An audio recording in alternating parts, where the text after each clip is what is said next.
so I'm going to tell you about HIV infection, fertility, and the non pecuniary returns to school and secondary schooling in Botswana.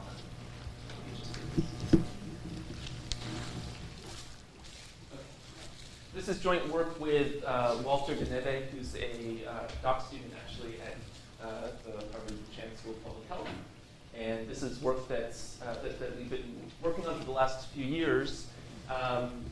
We have a public health publication out of it and are working on the larger econ publication. And so we'll have some flavor of work in progress and some flavor of completion. But really, I'll take all comers in terms of questions and comments. Am I breezing through this, or are we interrupting for questions? It's up to you. We'll interrupt for questions. Let's interrupt. And by I don't want. I prefer the interruptions, and I'll tell you that it's irrelevant or immaterial if I don't have the answer. Okay, wonderful. So yes, Jay said all this. So there's sort of two basic motivations for this work, and the first is that policymakers have this question. This question about how much we should invest in schooling. And this is at what levels, but it's also, should we be investing in primary schools? Should we be investing in secondary schools, tertiary? Where are the returns the greatest? Where are the returns greatest for the individual? Where are the returns greatest at societal level? A lot of the economics literature has focused on wage returns, but there's been increasing focus on non-market returns, particular focus on health and fertility impacts. I mean, that's a paper from the AAR last year on fertility impacts. So this is clearly, it's quite clear that there are potentially large and important non-market impacts, but what are they? Can we quantify them? A subset of this is the literature on the causal effect of education on health. Believe it or not, this is not a closed case. There's evidence of natural experiments pointing in multiple directions. Enough null results for us to sort of have doubt about the overwhelming association that we observe in the literature between education and health, and how much of that is causal. And so, in addition to the question of is this causal, we also want to know what might be the mechanisms from education to health. Is it that people are getting information, or that people's preferences are changing, or people are becoming more cognitively skilled, etc. The second motivating fact is that HIV, in spite of tremendous advancements in treatment, is still a very big problem in the world. With over 2 million new infections each year, almost 90% of those are in sub-Saharan Africa, and of those, a quarter of those are among young women. So there's an important policy agenda to figure out how can we prevent new HIV infections. In the HIV world, we really are in this sort of mode of prevention pessimism, or at least pessimism around behavioral and structural prevention. There's excitement about pre-exposure prophylaxis and antiretroviral therapy as prevention, and circumcision, these biomedical interventions, which have been proven in randomized trials. But the literature on behavioral interventions and structural interventions is really a mixed bag. And so there's a fair amount of pessimism about that, and has been a push really to kind of throw the money behind the meds. So that's some of the landscape. There's an old hypothesis, which the World Bank stated quite publicly in the early 2000s and repeatedly, that education should be a social vaccine against HIV. This is not HIV-specific education. This is general education, and there are a number of reasons why we might expect that to be the case, which I'll talk about in a second. I will just add that this is a third little piece of motivation, is personal motivation. That I was living in Botswana in the mid-2000s, before treatment had really fully scaled up, and HIV was just this enormous problem, and it still is. And this is just a little op-ed that I wrote to the local daily newspaper, the Mirror, or Maggie, sort of postulating that the decision of the government to reinstate secondary school fees would actually be really bad for HIV incidence, and this would be putting people at risk. I then realized I had absolutely no data to back that up, and I had to go back to school and figure out how to sort of make that case. And so this is, in some ways, this is a decade later, looking back at the same hypothesis. So the effect of schooling is actually theoretically ambiguous. So Ann Case and Chris Paxson have a paper that where they show that, at least in the era prior to widespread information about HIV, education would actually would delay marriage, increase the period of premarital sex, and thus elevate levels of risk for HIV infection. It's also plausible that with higher wages, men could have more paid sex, and there's some suggestive evidence from a paper by Rebecca Thornton and Peter Kohler. It's also possible that education could increase people's network size and the reach of that network. And this was particularly relevant at the beginning of the epidemic, where people who were educated were more mobile, had sexual networks that spanned geography, and thus were more at risk early on. It's also possible that education can be protective through a number of channels. So first is the obvious one, which is information about HIV. Second is what some have called the incarceration effect, or the idea that if you are in school, then you don't have time to be out having sex. It doesn't completely add up to me, but this is out there. Thirdly, if people who are better educated have all else equal should have more choices in the market for sex partners, and so they could choose preferentially to pair with HIV-negative partners to their advantage. There could also be changes in overall preferences around fertility and sort of sexual and reproductive health in general. And there have been many, many papers. Owen Ozier's paper in Kenya, Fabi's paper in the American South, looking at changes in fertility with education. Probably one of the most salient pathways is this issue of economic independence, economic empowerment, and bargaining power.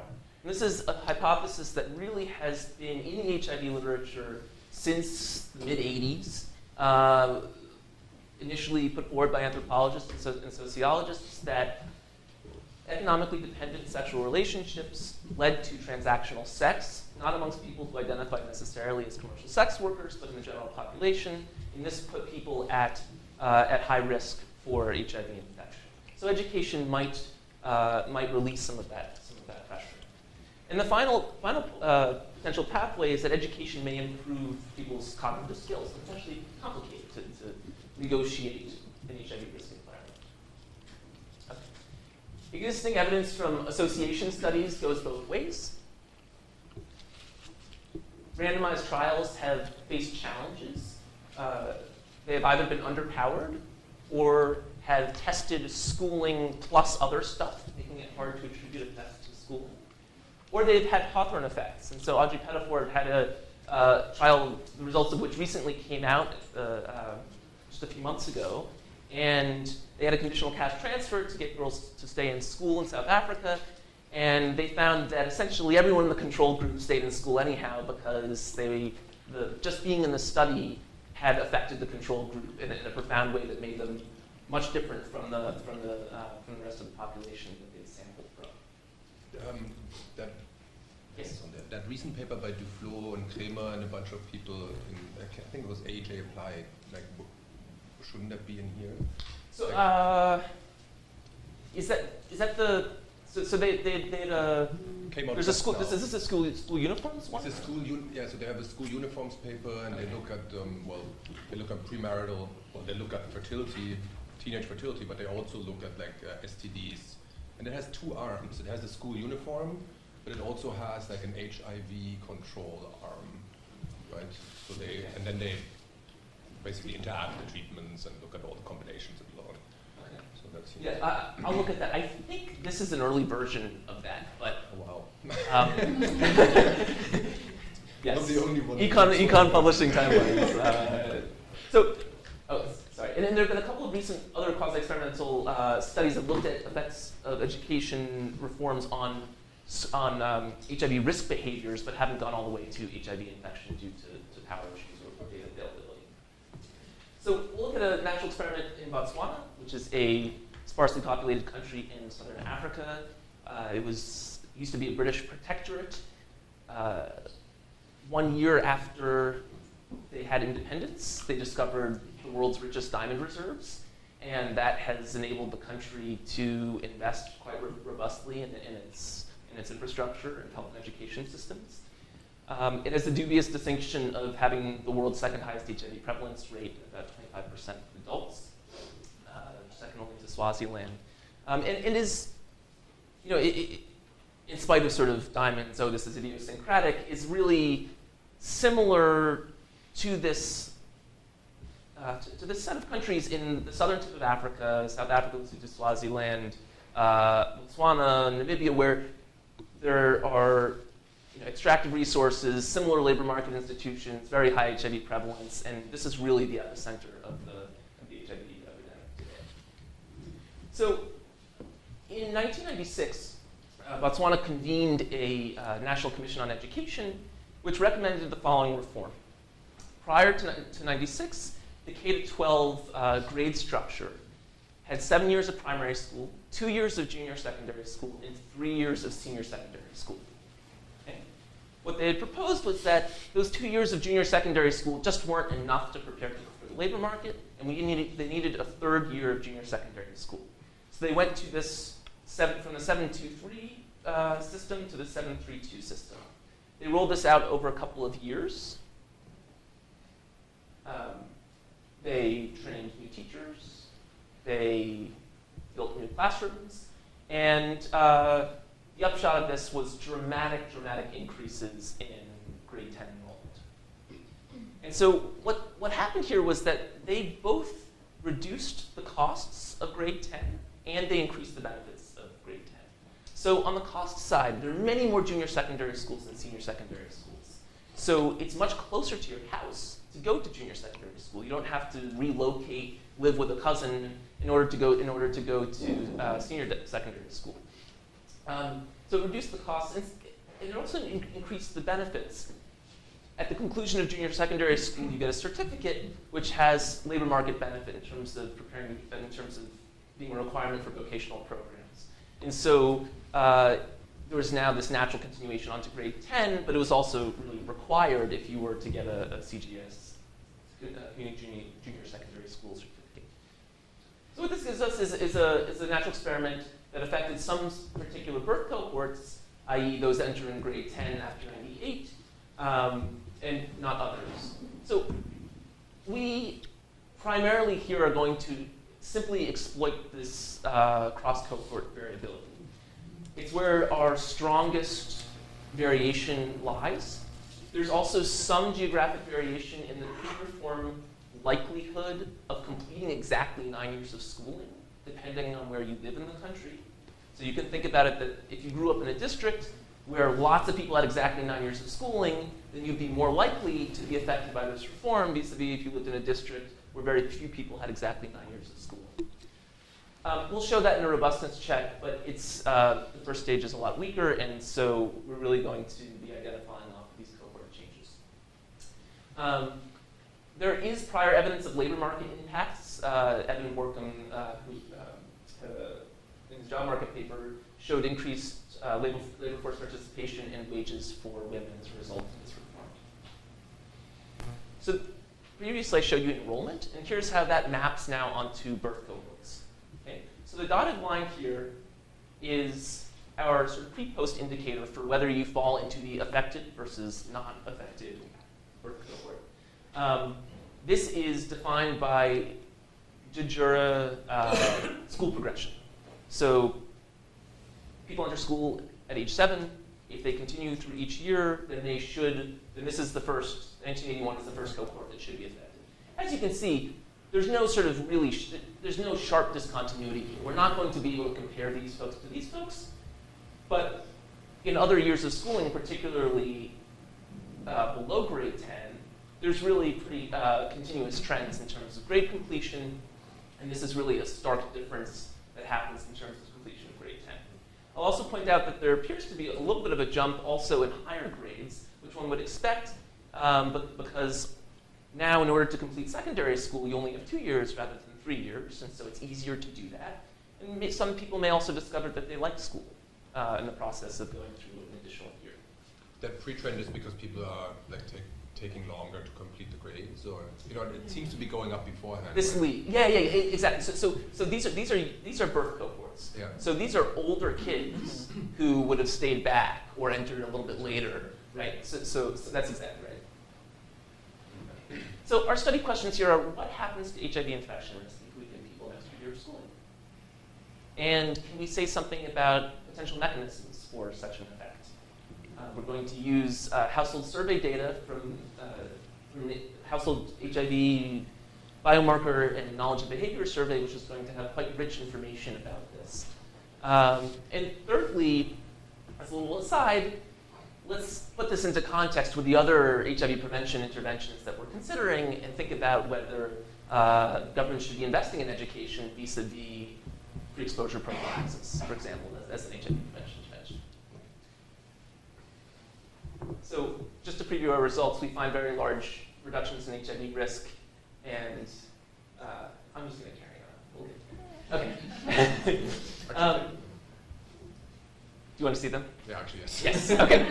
Okay. So we find very large reductions in HIV risk on the order of 8 percentage points off of a baseline of about 24%, 25%. Reduction of about a third in HIV risk. We find no effect on HIV knowledge, but large effects on behaviors. And this sort of resonates with the literature that sort of says knowledge is not enough, which people have known. And what this sort of says, well, schooling may give you the other stuff that you need, which complementary to knowledge allows you to put that knowledge into practice. We found that there were increases in condom use and HIV testing, but not partner reduction or abstinence. So the changes are on the intensive rather than expensive margin in terms of risky sex partners. Changes in norms and large reductions in fertility and gains in women's labor force participation, sort of consistent with the development literature on what schooling does and sort of life trajectories. Yes, it's cost effective. Okay, we'll get it. So the data come from these two nationally representative HIV biomarker surveys. I will actually just take one quick step back to say, before we did this, we knew that we wanted a natural experiment. So our process was, poor Walter, when he was a doc student, did a review of every single policy experiment we could find in sub-Saharan Africa from 1950 to the present, and compared that with a list of all countries for which we had at least 2 HIV biomarker surveys, such that we could disentangle cohort for age effects, and overlaid that with the list of countries with sufficiently high HIV prevalence that we might plausibly be able to identify an effect. Botswana was the one country at the middle of this, at the middle of this Venn diagram. So that's, in addition to my previous work there, that's one reason why we're here. So there are these 2 Botswana AIDS impact surveys, 2004 and 2008. Similar to demographic and health surveys, they have 2-stage random sampling. They first sample clusters, then households within clusters. HIV biomarker collection consent rates are low compared to what we would like them to be, but fairly standard for these HIV biomarker surveys. We do some multiple imputation to assess robustness to that. Our study population are citizens of Botswana, i.e. people who would have been exposed to this reform, at least 18 years at the time of survey, so would have at least, should have made it to grade 10. And born after 1975, because there were some prior education reforms which made that nice, pretty first stage graph look really messy if you kind of go back further in time. Okay. Our final sample, analytic sample, has 7,000 men and women across these 2 surveys. So this, in pitching this to a public health journal, there was a fair amount of confusion about what the study design is here. So I just want to sort of be clear. So people in Botswana grow up, they go to school. They go to school either in this, when they enter 10th grade, or would be expected to enter 10th grade, that would either be prior to 96 or after 96. And so they have their education experience. And then later on in their life, when they're 25 or 30, we then observe them in these nationally representative biomarker surveys. Okay? So what we're capturing here is prevalence, sure, but cumulative incidence from secondary school on. So under an assumption that prevalence at entry into secondary school was either 0 or the same across groups, both of which are plausible in this area, which is prior to treatment, then this is essentially cumulative incidence, full stop. Does that make sense? Are there any questions about how we're thinking about this? You model age because your youngest people, if they're only 18 now, they don't have that much time to go. Yes, we do. I will explain that. But even modeling with age, the cumulative prevalence is still problematic because we know that there are much sharper increases during adolescence and young adulthood. And it's going to level off as people get older. So age should capture that. No, it shouldn't. That's what I'm saying. With cumulative prevalence, it won't capture that because you're really high risk. You're kind of capturing age as an exposure here. But your really high risk occurs during those younger ages, and for some people they're censored because they never get through all of their younger ages when they're at highest risk. No, that's right. So there's an issue of potential mortality selection here. HIV mortality is relatively low for the age groups that we're looking at.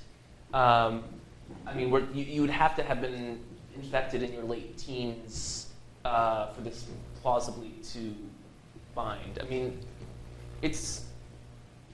I'm going to take it. Yeah, and so we're going to. Are you referring?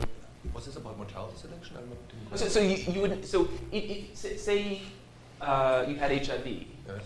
You might not make it to be observed in these surveys. So there might be some survivor bias in terms of who makes it to these surveys. Now, that would sort of have a similar effect across birth cohorts, but still, it's an important point. That there is a survival bias, but that's not my question. But that's okay. There might be that. It was her question. Yeah, my question is more of a concern that you have these, and I'm, you may be not thinking through this correctly, but I really feel that if let's say, for example, that you actually aren't at risk of getting HIV past the age of 25, right? Some of your cohorts, you're measuring this long period of time post 25. Some of them, they don't even make it to 25.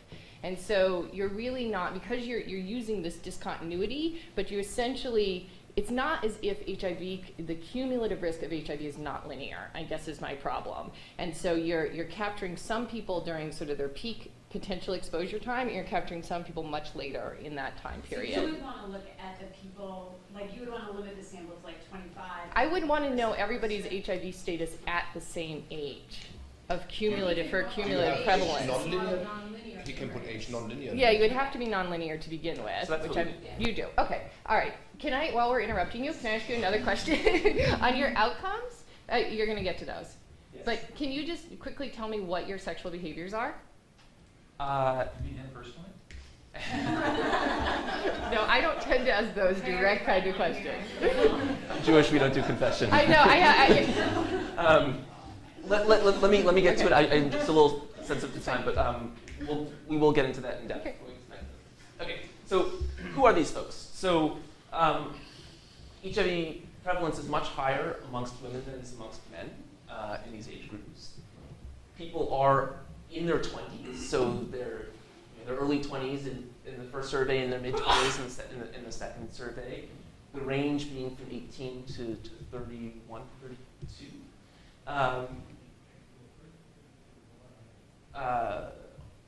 90% of women have ever had sex in the survey. 80% of men have ever had sex. Now, granted, some of this is sort of okay. So we're combining people across different age groups. How much do we want to interpret this? But this is who we have. This is who we have in our sample. One thing I do want to point out is that ever married rates are low, and this is different from another setting like in Malawi, where rates of marriage would be much higher amongst, say, 25-year-old women. Here it really is, and this is similar to South Africa and to Lesotho, it's marriage happens late. It happens to people in their 30s, sort of, if at all. And so that case-Paxson pathway of delaying marriage isn't likely to be going on here. So just to make sure, For the HIV positive, this is tested positive, Yes. right? And This is was there, and there was only a 65% on average that they would take the test? Yes. And is that the same for men and women? I actually don't recall. Good question. I don't recall. So just as a sort of reference point for our analysis of this quantified experiment, in the crude association, if you ask, so is education associated with HIV risk? This chart plots years of schooling completed against HIV prevalence, or probability of HIV positive at the time of the survey. What you see is an extremely nonlinear relationship here. I'm not sure that I can reject that it's monotonic, but it's at least highly nonlinear. There's something different going on in primary school with an extra year of schooling than there is in secondary school and tertiary education with an extra year of schooling. This phenomenon actually was observed, I think Damien DeValk has a paper that looks at this in Uganda, perhaps. But so this phenomenon that there's something different going on with primary school than secondary school has been observed elsewhere. And it's really quite important when we think about what the health returns are to schooling, because there have been lots of papers on primary schooling as improving child health outcomes, for example. This says primary schooling is actually not going to buy you, this is an association, but this suggests that primary schooling is not going to buy you reductions in HIV prevalence, or that there might be different things going on, different pathways going on between primary school and secondary school. Can I just ask a question? Is that a normal pattern that the HIV infection rates are much higher for women than for men? Yeah. So it is, and there are lifetime cumulative incidence is similar, Okay. but it happens earlier for women. And so because we're focusing on people who are in their 20s, it's much higher amongst women. Yeah. It's much easier to do. Okay. So what we do is we essentially use this policy reform as an instrumental variable to look at the effect of schooling on HIV infection risk. We can think of this as as analogous to a diff and diff, in which we control flexibly for age, we control for survey wave, and then we identify off of interactions between age and survey wave. Now, age times survey wave is just birth cohort, right? So we're identifying off of changes across birth cohort, but we're doing so in a way that's completely flexibly going to control for age patterns. Okay? We're also going to control for a continuous function in year of birth to account for the fact that there may be long-term trends in HIV infection risk. And although in our primary results that will be a linear term in year of birth, we will explore a quadratic and different ways of parameterizing that. So the models that we will estimate, so it's sort of heuristically a difference in differences. Some of these terms are redundant to each other, so this is like what we're actually estimating. So we're regressing in our first stage, years of schooling, on an indicator for whether you're born after 1980, this flexible trend in year of birth, completely flexible set of age indicators, and indicators for district of birth to soak up some noise, residual noise there. Note that we're not including anything here that could be determined after secondary school. Okay? In our reduced form or intent to treat, we look at the impact of the policy reform by this reform indicator on HIV infection risk, the probability of being HIV infected at the time of the survey as a function of the same stuff.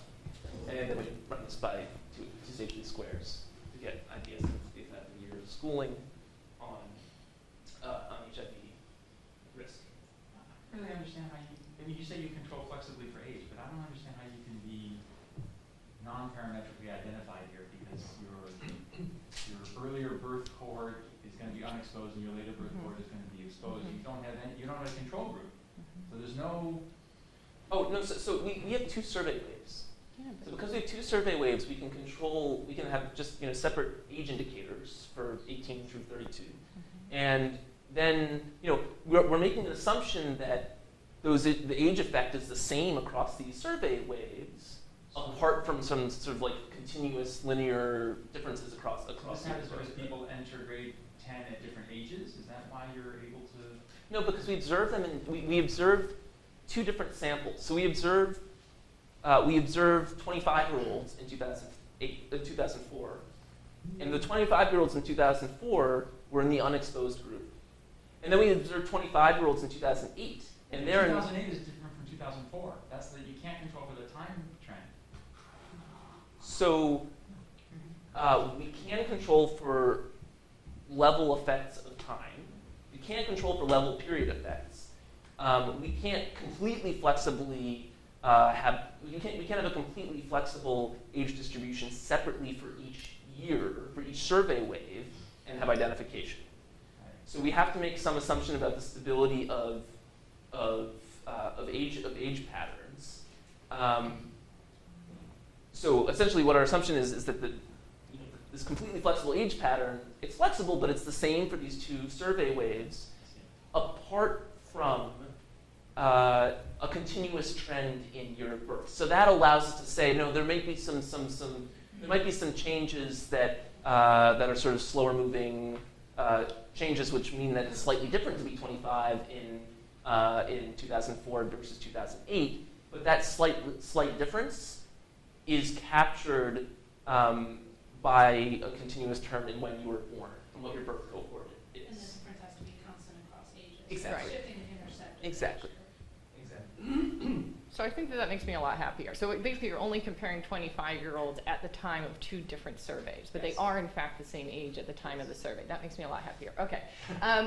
Is there any problem here? You were talking about differential mortality. Is there any problem here? Because the other wonderful thing about HIV is you can only get it once. Yes. And if 25% of your sample is getting infected, that actually means that you're kind of implying that this 25% is actually at risk when they're not at risk. Have you thought that through? So we're not thinking about this in terms of first in time. We're thinking of this in terms of risk. Mm-hmm. This is not a rate; it's a risk. So our denominator is the population of Botswana, who met the seclusion criteria, and who are observed at whatever age they're observed in these surveys. But so we're looking at cumulative incidence up to the point of the survey, and of course that's going to vary by age, but we're controlling for age flexibly. And there haven't been any huge changes in the risk of HIV between these two waves. Not really. I mean, let's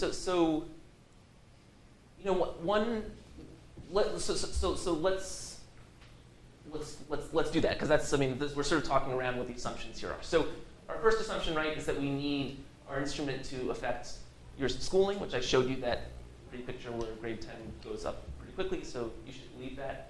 The second is that this reform is uncorrelated with other stuff, unobserved socioeconomic status, psychological traits, behaviors, et cetera, which might affect HIV risk. And so this is an example of what would a potential violation be. So potential violation. So if there was something like the rollout of HIV treatment, which happened in 2002 and expanded over this period, that is a pretty profound change. But we wouldn't expect it to only affect specific birth cohorts. The scale-up of HIV treatment would have a sort of continuous impact across birth cohorts and not just affect people sort of on either side of the eligibility for this reform. You look skeptical. Well, because it affects those most at risk during the prime time that they're at risk. So you roll out a treatment or you roll out whatever. If I'm kind of past the prime time for risk, that's different than if I'm in it. So treatment is for people who are already infected. Right. So let's put the mortality selection issue and selective survival issue on the side. Let's focus on sort of infection risk. So HIV treatment not only prolongs people's lives, it also reduces rates of onward transmission. Okay, so as treatment scales up, people whose sex partners get onto treatment have lower infection rates. But treatment doesn't scale up sort of discontinuously across birth cohorts, and people's sex partners aren't discontinuous across birth cohorts. And so we think that, those are two really noisy processes, which should give us a pretty continuous trend across birth cohorts. So in other words, if there's any period-specific exposure like that, we expect that to create cohort trends that are continuous. the story we'd have to tell is that there was some period-specific exposure that was only specific to an age group. Like, they introduced a new education curriculum in the schools that only targeted these age groups. That would be problematic. In the late 90s, there wasn't an HIV curriculum in Botswana's schools. And so and this is that would be potentially an issue, but doesn't seem to be here. Okay, so the third assumption we need is that this reform only affects our outcome HIV through years of schooling. This was a supply-side, single-sector reform. It seems unlikely. I'd be happy to talk about this further. The fourth assumption that we need to identify the local average treatment effect is that the policy reform only affects years of schooling in one direction. And this is not, one can imagine violations of this, right? So you can imagine that if you were in 9th grade, it's possible that in the absence of this reform, you would have gone on to 10th grade, but you really love small classes. And now that everyone's going on to 10th grade, you're like, forget it, I'm going to stop at grade 9. So that would be a clear violation of this assumption. But those cases seem like they would be rare if they exist. And so generally what we're just saying is that people are only more likely to go to school based on this reform. People are not less likely to go to school. Okay?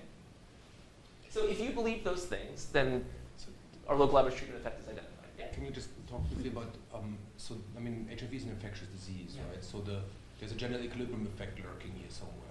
How does that affect your estimates? So it actually implies our estimates would be an underestimate of the sort of aggregate effect of this. So you would think that if people's sex partners are, say, randomly distributed across ages and not affected by the reform of distribution, then you would expect the onward infection risk to be continuous across birth cohorts. So we're only picking up the direct effect on people's own infection risk, kind of washing away that. It could go both ways, right? So if I want to know the effect on the total population of this reform, it would be it would be an underestimate, I suppose. But on the individual level, right? If women have sex with people their own age, then you would also pick up this kind of general equilibrium effect, right? Which would give you more than the effect on the woman getting more education, randomly assigned, holding the infection rate in the population constant. Right? So it's not, kind of seems important to be very clear about what that causal effect is that you're estimating there. But like an individual causal effect would be if you leave everything else in the population is the same, you just hit one child with more education, right? Sure. Yeah. It depends on who they're having sex with, and sure. Yeah. but it's the kind of thing that it would be worth digging into. But I don't think I have the data to. But in these times, like you probably know. I don't know if you know this, but so there must be data sets out there or surveys out there that ask about ages of set partners and so on. So you can get like a joint distribution of the partnerships and kind of get an idea. I Right? mean, you know that the women have to be having sex with older men because all these men haven't Yes. had sex. They are, and I'll show you that. Yes. And, I mean, it's likely there are likely two things going on. You either are having sex with your age mates, or there's some distribution that's like not based on who you go to school with. So the pathway that you're talking about is like, are you having sex with your age mates? But then there's this other thing which is going to wash out here. Yes. But it's exactly. Anyway, but it would be kind of important to know to what extent would the people, for instance, the people of birth cohorts that you think are not affected, right, are affected because their partners, which are these younger women, are actually have lower infection rates now, right? That's I'm thinking about it from a man's perspective. Okay. So first column shows our first stage regression results. The reform, these are all based on models I previously showed you, increases years of schooling by about 0.8 of a year of schooling. This is a huge reform compared to just about anything else you find in the I should never say things like just about anything else you find, but like particularly a lot of the RCTs, which are really demand-driven, sort of conditional cash transfer nudges, essentially, to enroll in school, these are huge, huge increases in schooling. And so that's just important to note. I mean, like, you can really move schooling with a supply-side reform of this nature. We intend to treat, the reform reduces HIV prevalence or HIV risk by 6 percentage points, and our two-stage least squares results a reduction in HIV risk by 8 percentage points. Effects are larger in aggregate, in a risk difference scale amongst women than men, but because of the lower baseline HIV risk amongst men, these are sort of similar. I mean, I hesitate to sort of say men are not affected here. This is using the 81 and older, right? Yeah. Because in the graph earlier there was this run-up, right? So if you Yeah. exclude those, or you kind of, like, how sensitive are the results to? Yeah, so we've done a whole bunch of robustness checks to these. So we've excluded the 1980 cohort, get essentially the same results. We use sample weights. There's a whole discussion about whether one should do that. We imputed HIV status for the people who didn't have it. We used a probate second stage model, which is a nonlinear model for binary outcome, to capture nonlinearities in the conditional expectation of HIV infection close to 0. We, instead of a linear term, we added year of birth squared. We also allowed for separate linear terms on either side of the threshold. So these are all sort of, or most of these are kind of functional form robustness checks.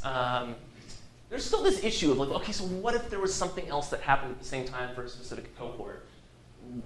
This is problematic. Could we find some other sort of difference that we could exploit?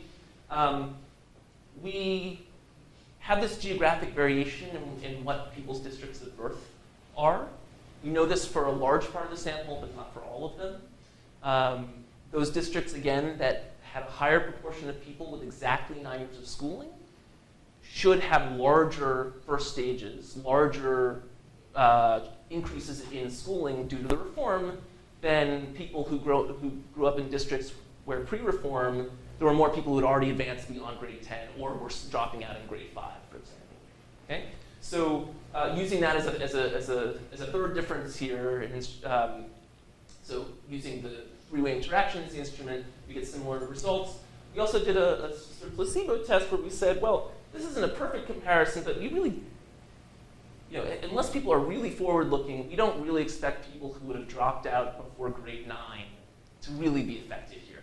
This is really going to be about the decision of someone who would go to grade 9 about whether to continue. And so looking at this amongst people grade 9 or less, the effect disappears, and looking at the anti-placebo at the folks with grade 9 or more, that's where the effect lies. This is not perfect. People might be forward-looking, but it's more evidence that these sort of placebo tests and triple dip are sort of evidence that there wasn't something else that was coming in and at least in a national way affecting precisely these cohorts that we're identifying. Okay. Back of the envelope calculation time, multiplying our effects by the cost of a year of schooling, we find that a year of secondary school, or investing in secondary school, prevents an HIV infection at a cost of about $30,000 US, which is more than circumcision and more than treatment as prevention, but in the order of magnitude that people are talking about for pre-exposure prophylaxis, which WHO has just recommended we scaled up globally. This cost-effectiveness ratio does not capture any schooling benefits other than HIV infection reduction. So most people here would believe that schooling does other good stuff that's not here. What do you put in the cost of schooling? Mm-hmm. Oh, this is just like what does the government spend per It's a public cost. yeah. They spend $30,000 US a student? No. Per HIV infection. Oh, sorry. Fortunately, not all students come. Okay. It's still a lot of money, because it's like 1/4 for the risk difference? The risk difference here is like 6%. Yes, So 8 percentage points, yeah. it's still 6% of $30,000. It's still like thousands of dollars US to send. 1,500. Sorry, 1,300 or something like that. $1,300 That's what I- per student. It's cheaper to send them to McGill. No, it's not. You're just paying for it in taxes. Okay. But it's yes, it's great. I appreciate it. Yeah. Oh, would that we had this in Massachusetts. Okay. So I just want to turn to mechanisms, because this is one of the exciting things about this data set is we don't just get to look at biomarkers, but get to say something about what might be going on in the black box. So first point is that there are large impacts on behaviors consistent with an effect on HIV biomarker, HIV infection, which gives us some additional confidence in our results.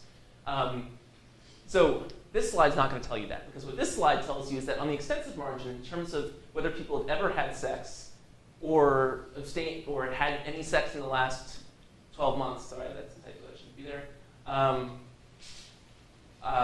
or had multiple partners, there's no sort of reduction in risk here. In fact, amongst men, you see an increase in number of partners, as hypothesized in the Thornton and Kohler article and elsewhere. An increase in sexual, borderline statistically significant increase in sexual activity, probably not after unproven correction. In terms of age of recent sex partner, we do have these data. There are modest reductions for both men and women, but not, but very small relative to the baseline. So I'm sorry, I should explain what these tables show. The top number is the point estimate. The next number is the standard error. So if you divide the point estimate by the standard error, that's your sort of t-stat. Okay? And if you take your standard error and multiply it by 2 and add and subtract that from your point estimate, that's your confidence interval. So and then this is your sort of baseline mean outcome for the outcome. Baseline mean for the outcome. So ever had sex, it's already 93% at the time of the survey. More than 2 sex partners in the last 12 months goes from 23% approximately to 30%. Okay? So men have more partners, but aside from that, there's no abstinence, there's no be faithful, like those messages that we were repeating over and over again in the early mid-2000s. That's not what was going on here. What was going on were large increases in condom use. This is condom use at first sex. Large increases in ever testing for HIV. And so there's this, sort of making the argument here that this is risk behaviors on the intensive margin, i.e. not how many partners do you have or who do you choose for your partner, but within a partnership, how do you go about your business? And people are more likely to use condoms, and they're more likely to talk about HIV, to feel like it's okay for women to use condoms and to test. These are all kind of like, we can't actually see, and the ethics board is glad that we can't, as are we probably, like what's really going on. But this suggests that there's conversation going on and people negotiating based on their status and their partner's status. I mean, I'm not, all caveats. We don't observe this, but this is consistent with people wanting to know more. Do you have fertility data? Do you have, So we also have information on life course sexual behavior. So age of sexual debut increases dramatically for women from a baseline of 18 and a half to 19 and a quarter. We don't see that amongst men. The proportion who've ever given birth declines from about 3/4 by 16 percentage points. The number of births, total number of births, not just whether you've ever given birth, declines by about a fifth. And as I mentioned earlier, marriage rates are low, but we actually seen no effect on ever marriage. So in contrast to the case of Paxson thesis, the time from sexual debut to marriage is actually decreasing amongst women with more education rather than increasing. One question is whether this change in sexual debut reflects an incarceration effect or something else. Here we see that it's happening at age 16. This delay is the probability. This is the probability that you had sexual debut by age X. So by age 16, you see this this reduction of about 10 percentage points for women, that persists at 18, that persists at 20, and then by the time almost everybody is sexually active, it disappears. This actually, I mean, these folks are unlikely to be still in secondary school, or at least in grade 10. So this suggests that this is actually like a change in how people, in either preferences or how people are optimizing, and not just this incarceration sort of, we don't have time outside of school to have sex. So why? Is it knowledge? Not according to these data. So the proportion of people who knew at least 2 ways to prevent HIV did not change at all. Proportion mentioned in condoms as a prevention strategy did not change at all. Misconceptions about HIV declined a little bit, but wasn't statistically significant. Okay? So large changes in behavior, but no changes in knowledge. So what other sort of distal sort of factors may be going on here? We talked about changes in norms. There are also big changes in sort of economic outcomes for women, consistent with some of the theory. So saw large increases in labor force participation. This sort of says that for every 2 women that would have been out of the labor market pre-reform, 1 of them entered the labor market. Okay? So out of every sort of, this is like 28 or something. This is right. So there's like 30%, and then like this is more than half. So there were increases in wages conditional on being in the labor market, and this 24% increase in wages is large, but it's actually Is it the intent to treat you're showing us? No, this is all two-stage squared. So this is all sort of scaled by years of schooling. And I guess, just to your prior point, like, if we don't like thinking about this at the individual level, we can think about this at the group level, scaled by years of schooling. Yeah. I mean, okay, and then interesting. So another possible pathway is that there's improved cognition. We have very sort of limited tests of this, but literacy for men increased, as did newspapers as a source of HIV information, implying sort of more critical engagement, at least potentially more critical engagement with HIV as a risk and ability to negotiate risk environment.